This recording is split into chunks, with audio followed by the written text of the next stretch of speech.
जय हिंद दोस्तों, मैं किशन आप सबका स्वागत करता हूं। शुरू करते हैं आज के डिफेंस समाचारों को। दोस्तों, हाल ही में भारतीय वायुसेना ने 12 यानी कि 12 नए Su-30 MKI का ऑर्डर दिया और ये ऑर्डर केवल पुराने हादसों में खोए हुए एयरक्राफ्ट्स की जगह भरने के लिए है। लेकिन ऐसे में अक्सर सवाल ये आता है कि क्या हम बड़ी संख्या में नए Su-30 MKI को शामिल नहीं कर सकते? देखिए, इसके पीछे सबसे बड़ी वजह है भविष्य की हवाई लड़ाई, क्योंकि आप सब देख रहे हैं कि आज stealth fighter jet, ISR radar और नेटवर्क सेंट्रिक वॉरफेयर का दौर आ चुका है। बड़े साइज वाला Su-30 MKI दुश्मन के रडार पर जल्दी दिखाई देता है। और दूसरी वजह यहाँ पर सामने आती है मेंटेनेंस को लेकर। इस फाइटर जेट में पुराना रशियन इंजन और सिस्टम लगा है, जिसे चलाना महंगा पड़ता है।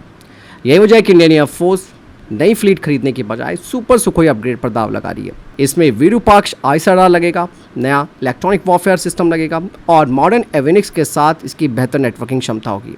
इवन भारत का पूरा फोकस आप सब जानते भी हैं तेजस मार्क 2 और AMCA पर है, ताकि भारत अपने अगली पीढ़ी के फाइटर जेट्स खुद बना सके। तो बात साफ हो जाती है कि कहानी केवल Su-30 MKI को हटाने की नहीं है, बल्कि उसे और खतरनाक बनाने की है। तैयारी भारत की फ्यूचर वाले फाइटर जेट्स की है।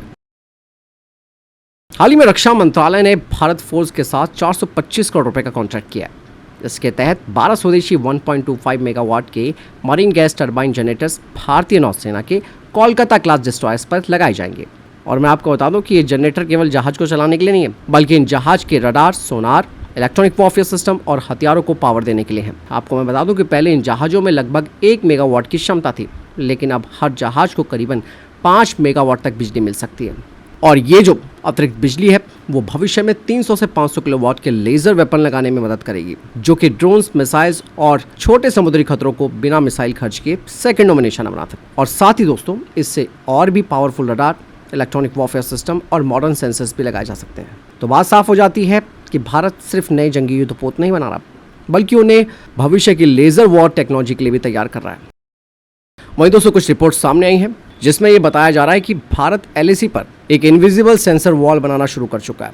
हालांकि मैं इस दावे की पुष्टि तो नहीं करता, लेकिन रिपोर्ट्स क्या कहती हैं वही मैं आपके साथ शेयर कर रहा हूँ। हालांकि ये कोई दीवार तो नहीं है, बल्कि सैटेलाइट, अवाक्स, आईएसआर रडार और माउंटेन रडार का एक मल्टीलेयर सर्विलांस नेटवर्क है, जिसका मकसद होगा लद्दाख से लेकर अरुणाचल प्रदेश तक चाइना के हर फाइटर जेट, ड्रोन, हेलीकॉप्टर और इवन मिसाइल पर हर समय नजर रखना। रिपोर्ट्स के मुताबिक इस सेंसर वॉल में सबसे ऊपर रहेगा कार्टोसेट, राइसेट, EOS और इमीसेट जैसे सैटेलाइट्स, जो कि दुश्मन की गतिविधियों पर नजर रखेंगे। और हमारे नेत्रा अवाक्स और आने वाला नेत्रा मार्क 2 जो है वो पहाड़ों के पीछे दुश्मन के एयरक्राफ्ट्स को ट्रैक भी कर सकते हैं। तो जमीन पर लगे माउंटेन रडार जैसे कि अनुराधा, अश्विनी आयत रडार और लो लेवल रडार्स मिलकर उन ड्रोन्स और क्रूज मिसाइलों को भी पकड़ने की कोशिश करेंगे जो पहाड़ों की आड़ लेकर उतरते हैं। और इन सभी सिस्टमों को दोस्तों हमारे IACCS नेटवर्क से जोड़कर इंडियन एयरफोर्स को लगभग रियल टाइम की तस्वीर मिल सकती है। यानी कि भविष्य की लड़ाई केवल आमने सामने की लड़ाई नहीं है, बल्कि जानकारी और निगरानी से भी होगी। और ऐसे में अब भारत LAC पर उसी अदृश्य सुरक्षा कवच को मजबूत कर रहा है। आप सबको मालूम है दोस्तों, चाइना के पास 500 से ज़्यादा J-20 स्टेल्थ फाइटर जेट है।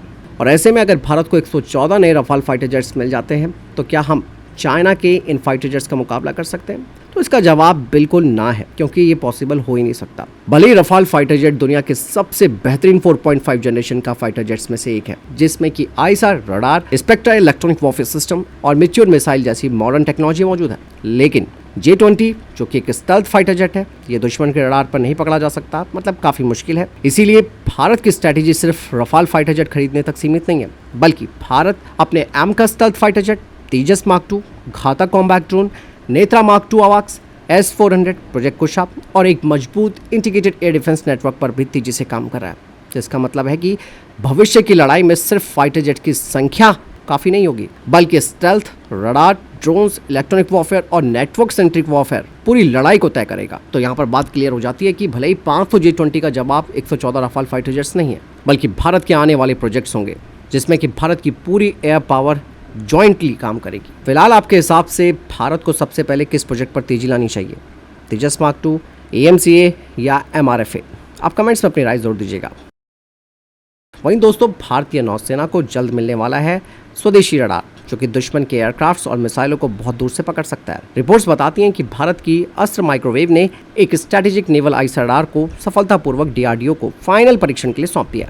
ये radar active electronically scanned array मतलब आईएसआर टेक्नोलॉजी पर बेस्ड है।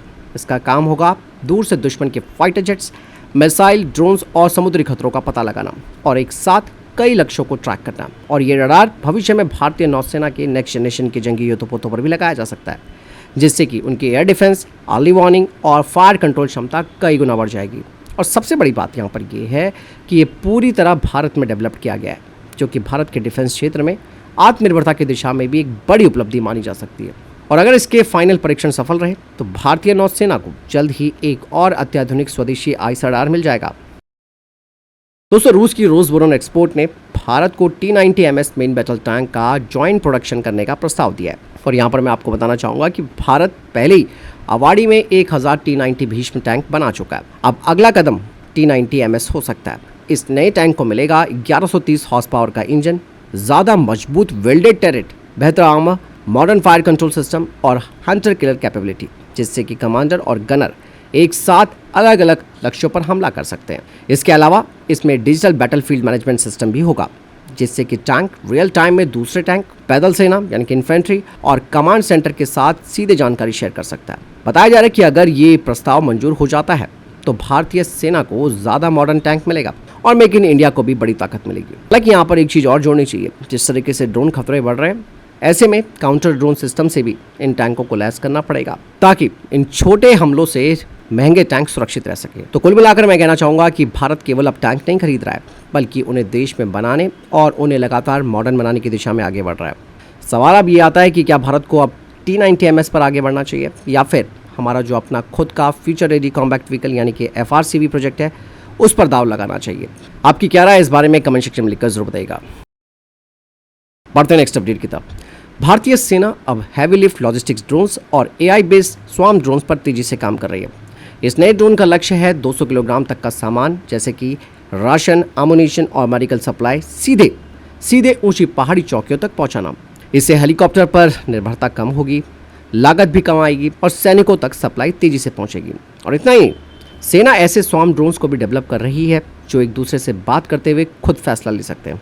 अगर एक ड्रोन खराब भी हो जाए तो बाकी के ड्रोन अपना काम संभाल लेंगे। मतलब साफ है कि भविष्य की लड़ाई में सिर्फ सैनिक ही नहीं, बल्कि आर्टिफिशियल इंटेलिजेंस से लैस ड्रोन्स की पूरी टीम भी साथ में लड़ेगी। तो भारतीय सेना का टारगेट साफ है, जोखिम कम होना चाहिए, सप्लाई तेज होनी चाहिए और ज़्यादा ताकत मिलनी चाहिए। तो आने वाले समय में हिमालय की जंग सिर्फ सैनिकों से ही नहीं, बल्कि स्मार्ट ड्रोन से भी लड़ी जाएगी।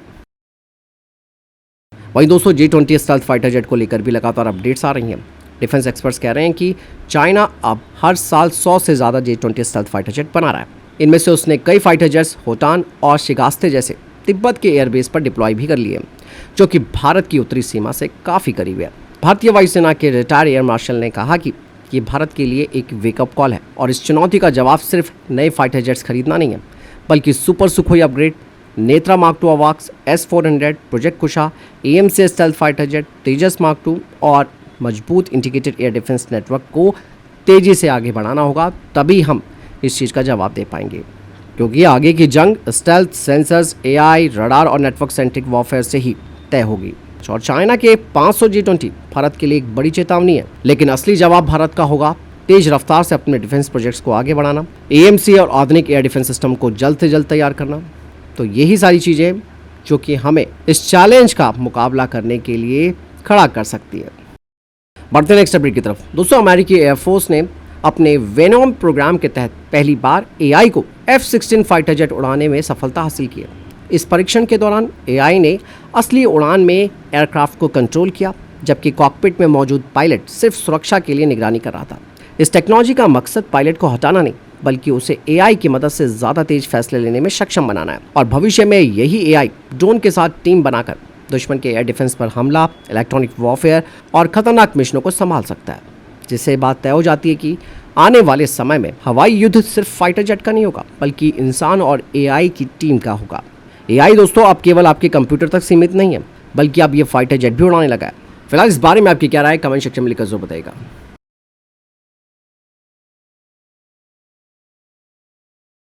तो ये थे अभी तक के टॉप डिफेंस अपडेट्स। वीडियो के संबंध में कोई प्रश्न, जवाब है, आपको कोई सवाल है, कमेंट सेक्शन में लिखकर जरूर पूछेगा। वीडियो को लाइक और शेयर जरूर कीजिएगा। ख्याल रखिएगा अपना। जय हिंद, वंदे मातरम।